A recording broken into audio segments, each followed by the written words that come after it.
Holy cow, I guess the wind did a number on this street.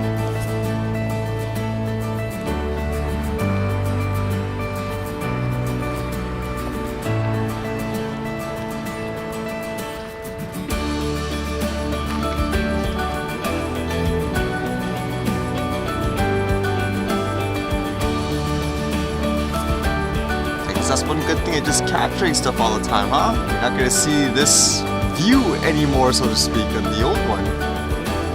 Fortunately, it's actually drizzling a little bit too, so can't really fly it right now. I'll walk around a bit, I guess. Hopefully it stops. I did phone that Best Buy number yesterday about the false advertising, stuff like that. I'll talk about that in a little bit. But I guess the first things first, I read this today about that Gatwick drone incident again. Apparently they arrested 2 people. A Paul Gate and an Elaine Kirk. It says they're both from Crawley and they were arrested by the Sussex police on Friday in connection with the Gatwick airport drone disruption. There wasn't really many details from what I read on why this guy was a suspect or when they went to the house, like what did they seize? Did they actually find a drone or anything like that? The only thing that was kind of general in terms of what everyone was reporting was apparently this guy is a drone enthusiast, but his employer was insisting, it says here, that he had been working when the drone attacks were taking place and said he would be shocked if he had anything to do with the incident. So apparently he's a window fitter, and as a result of the situation, they arrested his wife as well. So I don't know what the connection there is. Could be just, you know, they're related. There could be a suspect has knowledge of it as well, assuming he is the guilty person, so to speak. And the boss was apparently saying he probably got into the hobby and stuff because of him, since he's been flying or something like that, like for quite a few years. So it makes you wonder, is this technically the right guy, or was it just someone for some odd reason, like this is a lead and they just have to get anybody at this point just because the situation is so massive?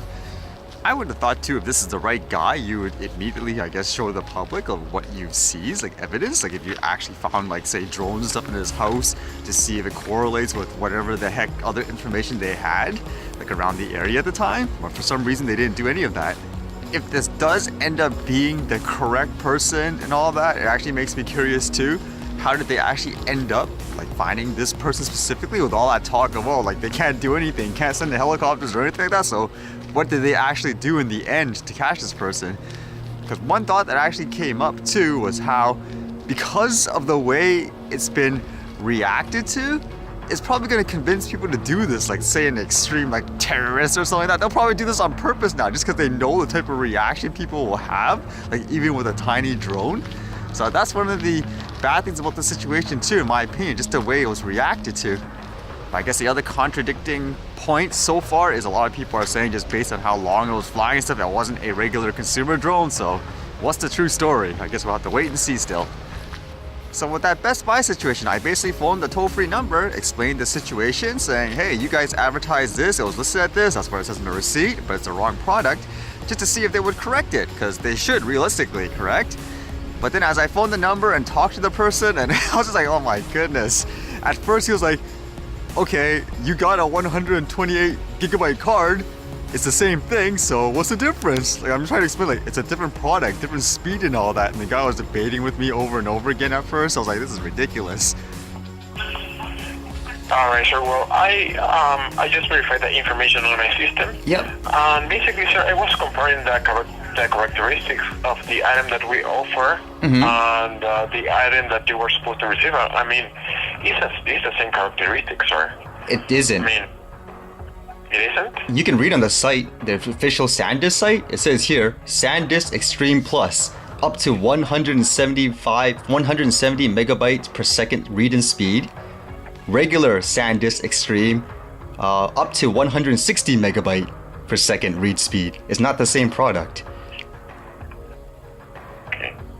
I mean, just to make sure too, do you have your own site open for this item? You have people. Yes, I do. You have people complaining in your comments saying to receive a different item too. So there's something wrong here. based on the information that we have here on the details and specifications of the item, sir, is the same information. Anyways, I will be just doing something extra, and I will be just pulling up that information on the SanDisk website to verify and convert that information on my end, okay? Okay, good. Yeah. I was even telling him, like, check the site, like, read the comments from other people too. There's something wrong with your system, like giving people the wrong products and all that.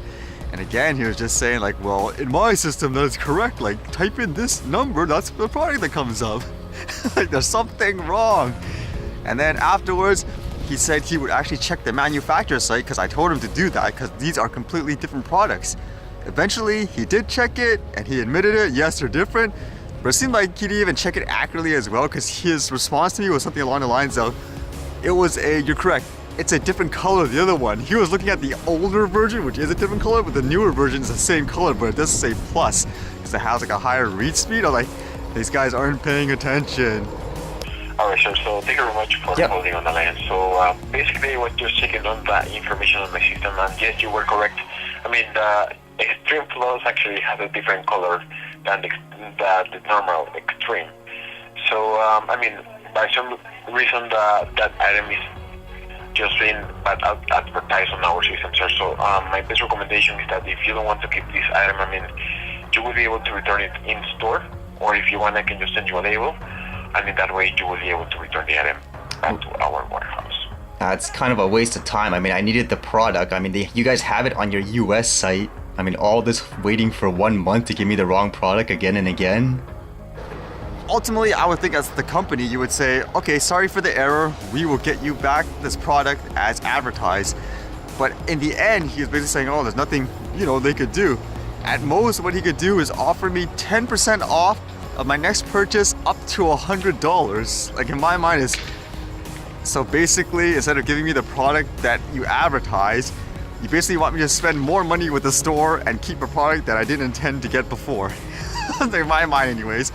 I didn't want to spend too much time like debating all that because again, it's kind of useless.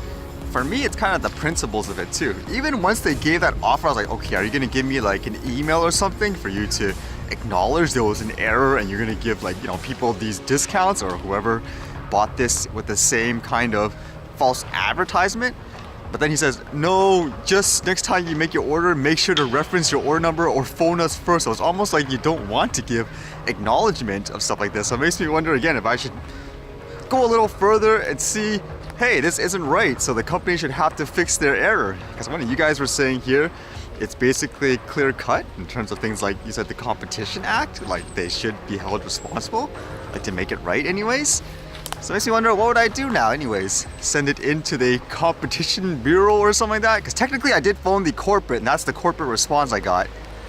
It was pretty long, like the conversation. I was thinking of posting a separate video if anyone's interested in seeing like what the whole thing was like. Actually, funny enough, right after the guy talked to me, I guess there was like an automated dial back where it asks you for your survey and opinion, like if you would recommend that customer service department like to handle your issue. And immediately I was like, nope. Please spare us 2 minutes of your valuable time by completing the short 5-question survey. What? Please be advised that you would need your telephone touchpad for entering your responses. You entered 0, which means you would not recommend the call center service. But again, like I just kind of ended it with him because I didn't want to argue too much. But it makes me wonder if I should do this because I've actually never tried this before. When people give like false advertisements and stuff like that, like how do you hold people accountable? Does it work?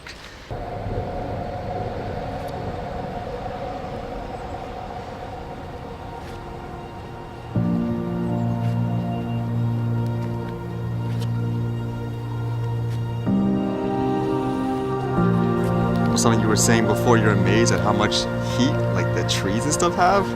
Well, I guess here's your example. Once it detaches from the main root, it gets really cold.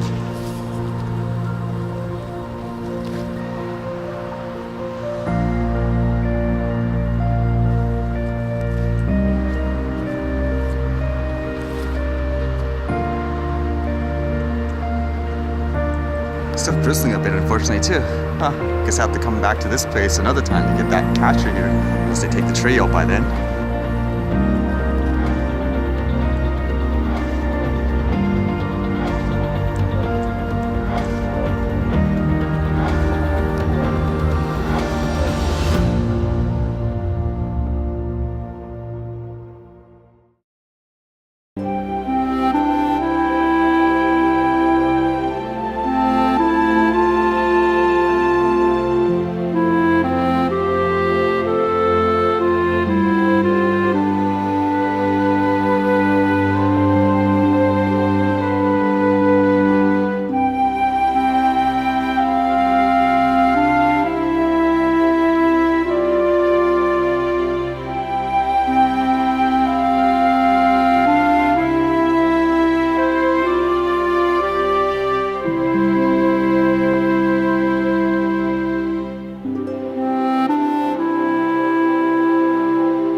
Alright, see you guys later.